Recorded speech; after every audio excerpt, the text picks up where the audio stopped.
welcome to another booktube video from me, Lauren, from Lauren and the Books. I hope you're all enjoying February so far. What was that you said, Lauren, about taking February off and there wouldn't be any videos? Well, here I am on the 2nd of February. No, what the deal is that I wanted to do my January favourites because there's been some great things that I have done and have used and etc. in January. And previously I always tried to get my favourites video up the first day of the following month, but then I remembered that this month this year, I was trying to be a bit more lax with like just uploading when you want. So instead of stressing myself out yesterday trying to get it up, I thought I'll just do it on Sunday morning. You've got much more time. So here I am filming my favourites video for the month of January, and then I'm taking the rest of February off. So I will be, oh, it's David. He hasn't got any clothes on. He's marching around with no clothes. Very cute. So yeah, so here are my favourite things from the month of January. I'll start with my favourite book of the month, as I always do, and that was Bridget Jones's Diary by Helen Fielding. I'm not going to go on about this because I've included this actually in a best books of the year 2017 maybe, but yeah, this is a book that I've read a number of times throughout my life.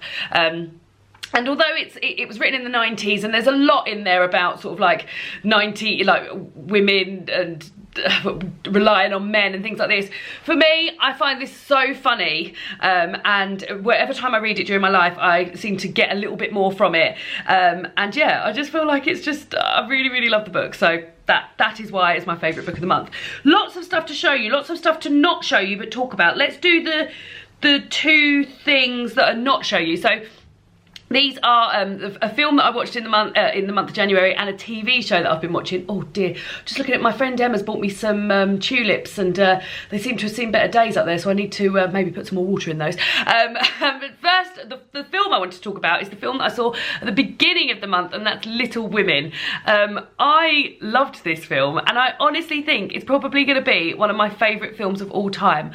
I found it joyous. I loved the way it was shot. I thought all the actors in it were just so perfect. I was familiar with I've read Little Women a few times. I've never seen any adaptations of it, and also I had enjoyed Ladybird, so I knew that Greta Gerwig's sort of directing was my sort of thing. So I was very, very much looking forward to this, and it didn't disappoint at all. It was just so fun. The fashion in it was amazing, and it's one of those films that, oh, excuse me, my sister's just texted me. It's one of those films that after I'd finished it, and I feel this very rarely, after it finished, we were at the cinema, I was like, I could sit and watch that all over again, and that happens very, very rarely. One of the other films I can remember it happening about is About Time, which is a Richard Curtis film with Rachel McAdams and Domhnall Gleeson in. That's another one of my favourite films. But I loved Little Women. I thought it was amazing. It stood up to all the hype for me. One of my favourite films of all time. But also just honourable mention, because although that was the favourite film of the month for me, David and I on Monday this week went to watch David Copperfield, and that was also fucking brilliant. We really, really loved that, and that gave me the same sort of feeling. When I finished it, I was like, I could watch that all over again. Yeah, Dev Patel was amazing. I didn't know the story of David Copperfield, so went into it not really knowing what was happening. Loved the characters, loved the story, loved the acting, loved everything about that film as well. So if you'll get a chance to go and see that, go and watch that as well. So 2 films that I've loved this month. The next one is a TV show, and I've come about this in the same way that I've come about that I came about Fleabag last year. So I've been watching Shrill. We've actually watched the whole first 2 series. So I'd heard a lot of things that I wanted to about Shrill and how amazing it was. It's adapted from a book by Lindy West, which I've actually got out from the library at the moment. I don't know where it is. I think it's over there. And this is you're following a girl, Annie, who works at a newspaper. She's a fat girl, and her whole sort of like you're living her life with her whilst sort of like meeting her family and her friends and things like that.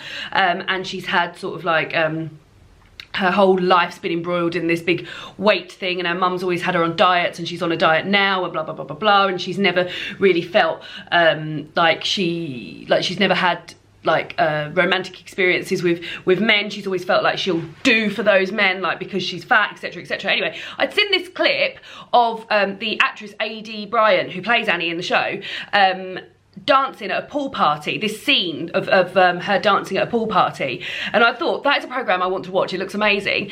And then David and I watched the first series, not knowing that the second series was also coming out that month. So we watched the first series, loved it, only had a week to wait until the second series came on. It is amazing. It celebrates all bodies, in a way that I've never seen done on television before. It is so diverse, so funny, so touching, so just everything. I felt seen when I was watching it. I was like, this is the programme that I've always wanted to watch, and I loved it. It's got Lolly Adefope in it, who's a British comedian who is amazing. She plays her best friend Fran in it. She is fantastic in it. The acting is amazing. I just think it's so good. The episodes are only half-hour long. The first series is 6 episodes, the second series is 8 episodes. And yeah, it's just really, there's something I want to talk about, but it's a spoiler, so I can't talk about it. But yeah, there's just some really clever things done with it, and I just loved it. I just really adored and loved it. And I can't wait. I hope there's a third series, and I'm looking forward to reading the book as well to see how that, like, if I love the series, obviously I'm going to love the book, so excited about that. Some other things. So those are the things that I haven't got to show you. Let's start with the things that, let's now get onto the things that I have got to show you, with 2 face creams that I discovered. So Marks & Spencer is a chain of shops, like a department store in the UK, and they've got a very good beauty range, and you may well know from watching my videos that I get their beauty calendar, advent calendar every year, which gives like a little small beauty product, like some full-size products but some little products on the run up to Christmas. And one of the things that I got this year was a pure lightweight moisturiser for instant and long-lasting hydration, and I loved this moisturiser. It smelled really fresh and spa-y and lovely, and my skin is very dry, so I need a lot of moisturiser, and I really loved it. And I looked into the range, and it's vegan, it's made in the UK, it's cruelty-free, and it's just fantastic. So, and also within the Marks & Spencer's beauty calendar, on the last day you get a 20% off voucher. So if you liked any of the products in there, you're able to buy them 20% off, which I did.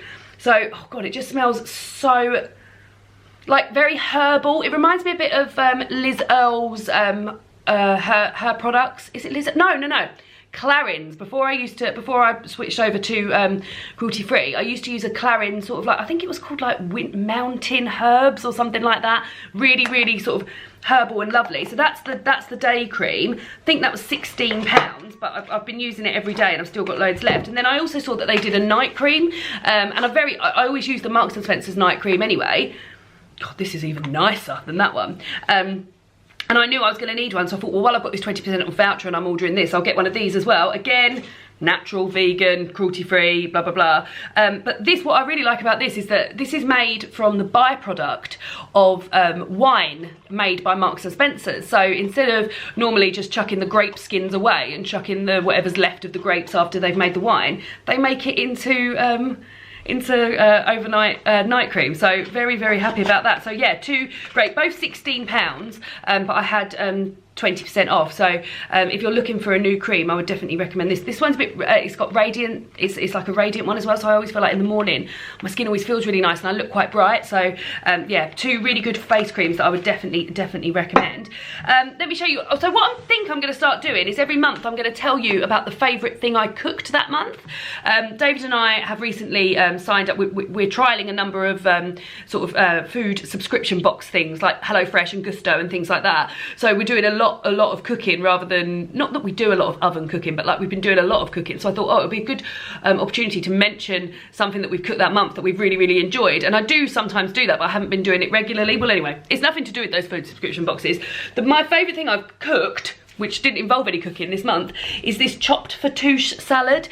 So when Dave and I went to watch David Copperfield, we went to Comptoir Libanais, which is a chain restaurant of Lebanese food, and we love it. And I had a plate of dips. Oh, lovely. And then David had with his wrap a fattoush salad, and I was like, oh, there's a recipe for that in Jamie's Veg. I'm going to make that fattoush salad. And basically it's just a salad with like the hell chopped out of it, and it's so delicious. It's got pomegranate, sumac, mixed peppers, fennel. I didn't have fennel because I couldn't find any fennel in the shop. Cucumbers, ripe tomatoes, spring onions, lettuce, and then herbs such as mint, dill, and flat leaf parsley. And it was just so yummy. And also I had it with some wholemeal pita breads as well, so it was really, really delicious. Toasted those and then had those. So yeah, if you're looking for a nice salad, it looked really, really nice and it tasted delicious. And I had it for dinner one night and then for lunch the following 2 days. So loved it, really, really loved it. Thinking about that salad right now, actually. And then the last 2 things I've got to show you are, oh no, I'll show you the thing that, well, they're both Christmassy-ish items. So I got some money for Christmas and was thinking, what do I spend it on? Do I spend it on books? No, you're trying to use the library a bit more this month. And I'd seen this plate set in Asda and wanted it for a while. And I was like, buy that. So look at these gorgeous, and I really do mean gorgeous, plates. These, I've got 4 dinner plates, and it was so reasonable. 4 dinner plates, 4 cereal bowls, all with this sort of like nautical scene, but almost like, I don't know, it reminds me of sort of like Victorian nautical print. And then little side plates. So these have got seahorses on. This has got, the bowls have got octopuses on. And then the little side plates have got narwhals and seahorses on. And that, for 4 of each, was £20. And then I saw that separately they did pasta bowls, because David and I eat a lot of our dinner out of pasta bowls because we're naughty and we sit on the sofa and eat our dinner. So we can't always eat off of a plate because it's a bit sloppy. So I bought these as well. So these were separate. These were £3 each. So I got these for £12. Love them. Really, really love them. Love the print. Think they look amazing. Think they're so reasonable. And yeah, very, very much enjoying using them, and we'll continue to enjoy using them. I'll just show you the big plate again just because it's so gorgeous. I mean, look at it. It's just lovely, isn't it? So yeah, very much enjoyed those. Might buy a second one of those, so that, because if we have more than 4 people round, we can't all use a matching plate, which is a bit sad. The last thing I've got is a game that I got for, well, we got for New Year. So for New Year's Eve this year, David and I, as we did last year, we went to my cousin Laura and her husband Tom and their daughter Delia's house, and just chilled and ate some delicious food and played board games. And we said we wouldn't get each other presents this year. What we do is we buy each other a board game to play on New Year's Eve, which worked out lovely. But they bought us Forbidden Desert, which is a board game that I'd seen probably at the board game cafe. I couldn't work out where I'd seen it, and we played it that night. And it does take a bit of like getting into in terms of like learning what you're doing, but once you've learned what to do, it's a bloody fantastic game. It's a cooperative game, and you are working to get yourself out of the desert and build yourself a time machine by picking up different items and assembling them in the time machine, which is very, very fun. And that while you're doing that, so the board is created by these tiles, and there's things in there that will help you, like a tunnel so that you don't get sunburn and you don't need to drink water, clues that show you where the items are. And all the time this is happening, there's sand building up, so you get lots of sand tiles and the sand's building up, and there's lots of ways you can lose. In a way, like if you played Pandemic, it's very similar to that. There's a few ways you can lose, and we loved it. And there's 3 different versions of this, the first one being Forbidden Island. Then we've got Forbidden Desert, and now I've heard that there's one called Forbidden Space or Forbidden Planet. No, it's not Forbidden Planet because that's Toy Story. But yeah, looking forward to, we want to get them all because we really, really love them. So we played them on New Year's Eve, and then David and I have played games a few times since. David's not a big games lover. Like, I love board games. You can say to me anytime, do you want to play a board game? I'm there. But he's actually like actively wanted to play this a few times and be like, oh, should we give that a go? So yeah, very, very, very good game, very enjoyable and quite reasonable as well. And I like the fact it came in a tin. Very much enjoyed. I actually got it for Jen for her birthday as well because I loved it so much, and I know she loves a cooperative game. So those are my favourite things for the month of January. Let me know what some of your favourite things in the month of January have been. That's it for me now until March. So it's been lovely seeing you all just for February. If you want to keep up to date with my reading, do go and follow me over on Instagram. I'm at Lauren and the Books, I put up on my Instagram stories, and I've got a little highlights dot of it on my profile page. Every time I finish a book, I put a star rating on there. So I'm not going to be wrapping up my reading for February because I said I've taken the whole month off. So yeah, if you want to keep up to date with my reading for February, head on over there. There's all sorts of other stuff over there as well, pictures of me and my hair and all sorts of things. And yeah, so that's it for me, and I'll see you all again in March for another booktube video. Goodbye.